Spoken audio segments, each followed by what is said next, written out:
Hi everyone, Kelly here, and welcome to the 6th day of Bookmas. And today I wanted to take a moment to recommend some shorter books or shorter works of writing. A couple weeks ago, I put up an announcement for a readathon in January called the Short Stack Readathon. I'll put our board here. I'm hosting this with Kara from Wild Book Garden. It runs the entire month of January, and it's just so we can kick off our new year with shorter things to kind of help us feel accomplished. And also, after the holidays, I know I just need to not read like a giant book. I need little snippets, little things to keep me entertained or stuff I can pick up, read real quick, and then start something else, And so starting off January with some shorter things, some short stories, some essays, some novellas, plays, things like that feels really good to me. So we developed this readathon, and I just wanted to remind you of this readathon and give you some recommendations of some short things you can read. So if you didn't see that announcement, I will link it below. You can see on this bingo board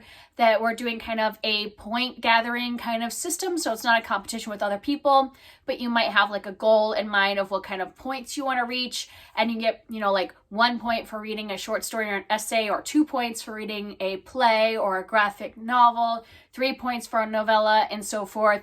And so that is the readathon. Link down below if you want to see it or get the bingo board to participate. And now I want to recommend you some short works of writing so you have some ideas of things you might want to read in January. And I know that when I sometimes look at these videos, I feel like some of the same things get recommended a lot, and they're things I love, things like the Murderbot series or the Benty series or the Wayward Children. A lot of those novella series get recommended a lot, so I'm trying to recommend some things that I don't see in a lot of those recommendation videos. So hopefully these are some new things that maybe you haven't thought of. And I'm going to split these into kind of like sections. So I'll start with the short stories and then the essays, nonfiction, and all that. I'm going to separate it into categories. First up, I have a few short story collections that I have really loved. For short stories, I tend to lean more towards speculative stories. So things like sci-fi, fantasy, horror, stuff like that. So that's what these first few are. But I do have one that is more just real life. So the first one I want to recommend is Bloodchild and Other Stories by Octavia E. Butler. And all of these, even if I didn't like the overall story, I liked her project that she's doing in each one of these stories. All of her thoughts are just so inventive. So even if I didn't necessarily like an individual story, I enjoyed seeing her thought process, seeing her kind of conclusion of following a, interesting thing that she came up with. There's also a couple essays in here as well. So if you wanted to just read the nonfiction part, there are 2 essays written in this collection, and then the rest of them are kind of speculative sci-fi fantasy stories. Next, I have How Long Till Black Future Month by N.K. Jemisin. And N.K. Jemison's another one where even if I don't love an individual story, I might only rate the story 3 stars. I just love seeing her ideas and seeing each story have something completely different. And so there's so much variety in this book. They're all kind of sci-fi or fantasy stories. And I think it's a great way to start if you're a little intimidated by some of her bigger novels, and because all of them I think are part of series. If you just want to see something small, you can read one of her stories from this collection. Next is one of my favorite fantasy authors, and that's T. Kingfisher. And she's got a couple short story collections. This is Jackalope Wives and Other Stories.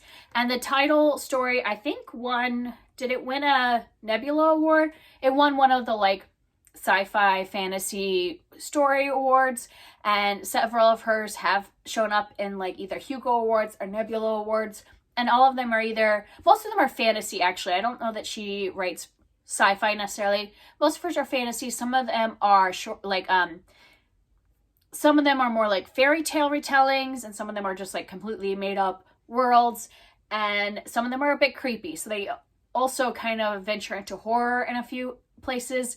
And this collection I just thought was really well compiled, and I enjoyed almost every story in this collection. And then my one that is not speculative fiction is A Jury of Her Peers by Susan Glaspell.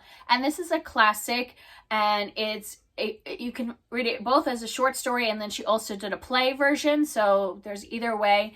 And this is about a woman who is accused of murdering her husband, and then some, men like the police officers and then their wives come to search the house, and the wives are there just to gather up some clothing so that, the wife who's in prison has something to wear. And the women basically solve the murder, but the men don't pay attention to anything that the women are like doing. And so it's kind of like, it's a classic, and so it's like at a time period where men didn't really pay attention to what women were saying or doing, and even though they might actually have more of the broader picture of what's going on. So I thought that was a really clever short story, or you can read it as a play. Either way, the play is called Trifles, and the short story is called A Jury of Her Peers. And I'll just take a moment to apologize if my voice is a bit rough. There's a lot of cuts in this because I'm still coughing quite a bit. Still getting over sickness, but we're making it through. And now the next category is essays or short nonfiction. So one of the essays that I would recommend is Why You Should Read Children's Books Even Though You Are So Old and Wise by Catherine Rundell. And this one is exactly what it says in the title. She's talking about why people of all ages should read things that are written for children. And I love like everything she says in this. It's the exact reason why I read a lot of children's fiction, because especially like fairy tales, I mean, they're timeless. There's a reason they're timeless, because they speak to the human condition no matter which culture they come from. And also like even modern day children's stories often have stuff that resonates with adults, and a good story is a good story no matter what age it is written for. So I would recommend reading this essay. And then these other two are just shorter nonfiction. We have We Are Displaced by Malala Yousafzai, and this is where she's compiling a bunch of stories of different refugees.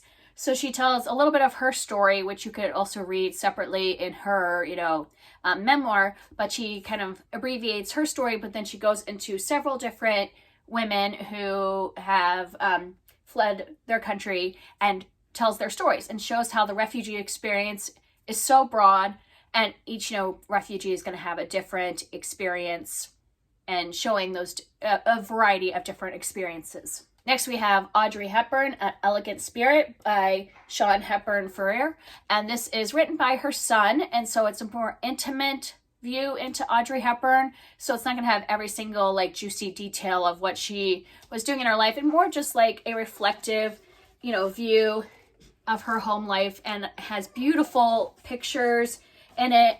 And I just thought this was really touching if you were an Audrey Hepburn fan, to like kind of just hear about her life from her son and see some beautiful pictures.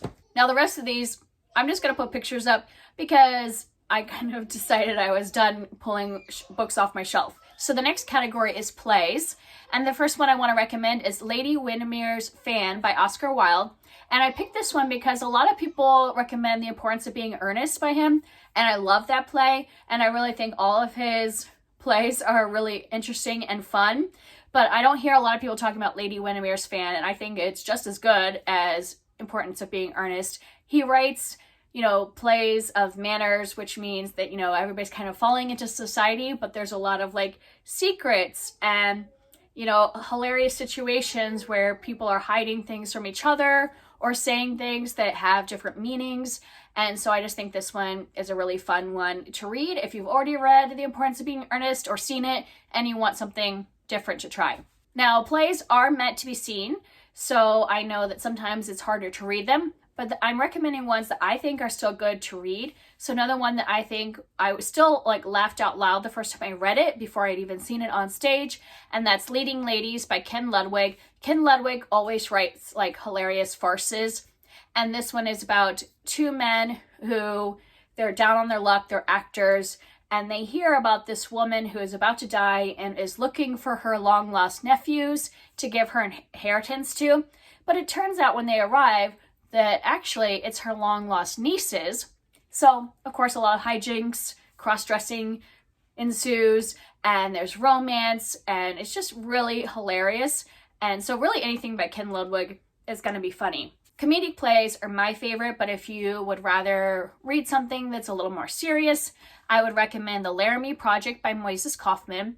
And this is based off of real events. So basically there was a gay man who was murdered in Wyoming. I believe this was during the 90s.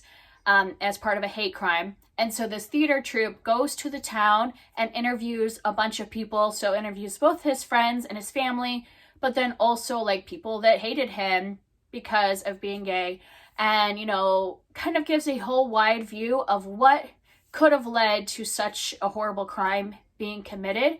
And it's definitely a tearjerker, a very serious play, but I think it helps you get into the mind of a small town and how this hate can be perpetuated over a whole like area. And now moving on to a graphic medium. So this would be illustrated books or graphic novels, manga, things like that. So the first one is a graphic memoir, They Called Us Enemy by George Takei. And this is about his time when he was a child in the Japanese internment camps. And I think having it written from a child's perspective is really impactful, and seeing how that, you know, it changed his entire life and his, you know, like it was a formative years for him. And he's also interviewing his father for this book and seeing, you know, the adult's perspective of what it was like to be a parent to children that were living in these camps. And I think it's just really informative because I don't feel like we learn a lot about the Japanese internment camps, at least I didn't in school. So it was very informative about that time in our history. Next is a manga that I would recommend widely to people who haven't tried manga before. This is a really good way to start, and it's Spy Family by Tatsuya Endo. And this one it's a lot of fun. It's about this family that's kind of put together. So we're following a spy, and he has to infiltrate this elite private school in order to, like, you know, get closer to his suspect. And to do that, he has to have a child in the school. So he gets a child and he gets himself a wife. And so it's a fake family, and each of them have different like secrets that they're keeping from each other. And it ends up with a lot of, you know, interesting, funny situations. There's also like action scenes and everything. So if you haven't tried manga, I think this would be a great place to start. Next, I have some illustrated books. We have Odd and the Frost Giants by Neil Gaiman. And you can read this just as like a normal like middle grade novel, but I would recommend picking up the illustrated version, which is illustrated by Chris Riddell. And it has beautiful like full page illustrations. It's a really interesting story. It's kind of a Norse myth type of story taking place in the far north. And this boy, I think he encounters different like mythical beings from Norse mythology, and it's a really fun time. It's short, and the illustrations really add to the story. And then lastly in this category, I would recommend Ramayana Divine Loophole by Sanjay Patel. And this does have full page illustrations on every single page because this author is first and foremost an illustrator, and the art is beautiful, and it tells the story of the Hindu epic, the Ramayana, and we're following a God-turned-child who is in search for his wife who has been kidnapped. And so it's an adventure story. Art is beautiful. And if you don't know about the Ramayana, this would be a great introduction to that epic. Next, I just put novellas and short novels all together because sometimes I have trouble distinguishing what's a novella, what's a short novel, but all of these are under 250 pages. And I kind of like sorted them out a little bit by genre. So no matter what kind of genre you like, you'll find something here. First up, I have romance. I really enjoy Courtney Milan's novellas. The one I like the most is The Governess Affair. And this one involves a woman who's a governess who gets fired after a situation happens, and she is trying to find retribution. And so she's basically like standing in front of his house waiting to be like compensated. And then he sends kind of his pit bull after her, like this man that he's hired to kind of get rid of her. And the witty banter between the two of them is top notch. All of her books have really great witty banter, and it's kind of like a hate to love. It's just a novella, so it's pretty short and things move quickly, but I just love her dialogue. So I would recommend any of her novellas, but this was my favorite. Moving over to sci-fi, I have To Be Taught If Fortunate by Becky Chambers. And this one is a standalone because a lot of her other books are series. This one is just one book. It involves a group of space explorers that are going to a far off galaxy, and kind of like, instead of terraforming, they're just kind of exploring and searching and looking at the biodiversity in each of these planets, and then like sending that information back to Earth. And it's just really interesting to see the different worlds that she has created on these planets, the different kinds of biological, plants and flora and fauna that are on these, and then also the interactions between the humans on the ship. And then next for fantasy, I have A Dead Gen and Cairo by P. Jelly Clark. And this one is taking place in an alternate historical Cairo. And there are lots of different mythical kind of entities that are living on our Earth at this time. And we find a djinn who is dead. And it's basically a murder mystery. But it's just a really fascinating world, kind of a steampunk Cairo with all these different, jinn and angels and things happening in it. Moving on to horror, we have Skeleton Man by Joseph Bruchuk. And this is based off of some stories from his Native American culture. And it is about a girl who, her parents go missing one day, and she's in Child Protective Services, but then an uncle shows up to take custody of her. And she's never met this uncle, but she goes off with him and is living with him, and she feels like something is wrong with this man and that she is in big trouble. And so it's definitely, slow moving horror because it is written for a younger audience, but I think it's just done amazingly of like kind of blending this like story of the Skeleton Man, combining that, legend from his culture with like real life horror things of what can happen to, kids in real life in similar situations. And I just thought this was like the perfect creepy horror short novel. Next, a different kind of horror is Comfort Me with Apples by Catherine M. Valente. And this is another one where the horror kind of creeps up on you a little bit, and it's not necessarily like downright horror, it's more like unsettling feeling.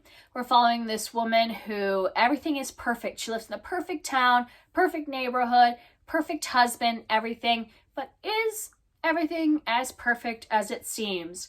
And since this is very short, I don't want to give anything else away, but it slowly unravels of like what is actually going on in this marriage and in this community. Next, moving on to thriller, I have Confessions by Kanai Minato. And this one was one of those that like every single chapter had new reveals. It's definitely not slow moving. You're going to be bombarded with different surprises and twists. And it was just a lot of fun. And since it's short, it works to just have that fast paced movement of like new things happening all the time, new learning out. It's like you're following the same story, but from different perspectives. So you're learning new things in each chapter. And where the general thing is that we're at the very beginning, we're following a woman who is a teacher, and she is accusing people and her kids in her classroom of committing a crime. And that moves on to like following some of the children's perspective and like seeing what actually happened during this like event. Another one that is sometimes categorized as a thriller, but I would just call more like a family drama, is My Sister, the Serial Killer by Oyinkan Braithwaite. And this one is following a woman whose sister is a serial killer. But we're following the sister, and she just has to keep cleaning up after her sister when she kills people. And she's killing like the men who have wronged her. But, is it really justified? We're kind of seeing what's happening. And then her sister starts having a relationship with somebody that our main character knows and cares about. And she's like, is this going to end up with another thing that I have to clean up after, and actually being somebody I care about? Do I turn my sister in? So it's a lot of like sibling interactions, and it's really like deep into those like family interpersonal relationships and into their like minds. And I thought it was really well done. Now moving on to contemporary, I would recommend Amina's Voice by Hina Khan. And this one is following a young girl who is just going about everyday life, but she is kind of, as a middle schooler, trying to figure out how to incorporate her Muslim culture, also in like her Pakistani culture, and with American culture that she's dealing with at school. And her good friend is like changing her name to fit in in school, and she's like, well, I don't want to change who I am and what my background is in order to fit into school. I want to be able to like mesh the two things together. So it's her kind of like figuring that out, and it's coming of age, and we're in a lot of family dynamics that are beautiful, and I just really enjoy her contemporaries. Next, we have one that blends contemporary and historical, and that is Soul Lanterns by Shaw Kuski. And this one starts with a classroom in modern time who are doing a project about the bombing of Hiroshima. And so they're trying to see how they can talk about it in a new way, because obviously it's been talked about a lot, and especially in Japanese classrooms. And they decide to go back to some of the survivors and really see how it has affected people. And so we are going back in time and like, you know, we're interviewing people that are alive today, but we're seeing how, you know, it affected them, about like people that they have lost, and just how that one event affects so many generations. And I just thought it was so moving to learn about how one thing can affect so many people. And then I have a couple classics. The first one is Lady Susan by Jane Austen. And this is a Jane Austen work that isn't talked about a lot. It's a novella that is written in epistolary format, so it's all letters. And I thought it was absolutely hilarious. I mean, Jane Austen has great wit, and she applies it really well in this story. And we're following this recent widow who she is trying to get married again, and she's also trying to marry off her daughter. And it's kind of like these matchmaking antics. Definitely like, she's not like, I think some people don't like this because she's definitely not a character you're rooting for, but I find her hilarious to follow because she's manipulative and everything. So you're not gonna like love her like you would love some of our, like, you're not gonna love her like you would like Elizabeth, you know, from Pride and Prejudice, but I find her fascinating to follow and really funny to read. And then lastly, I have Passing by Nella Larson, and this is following two women that grew up together and they hadn't seen each other for a while. They meet back up as adults, and there's some friction because one of them is passing as white, and so she's married to a white man who doesn't know that she is black, though issues they're having becoming friends again with this woman who is passing as white and doesn't want her secret revealed. And so I feel like it's a really interesting view into this time in American history. This was also made into a movie, which I haven't seen yet. So if you wanted to read it and watch the movie, you could do that. And those are my recommendations for short works of writing. I hope you found some new ones here, and I will see you tomorrow. Bye.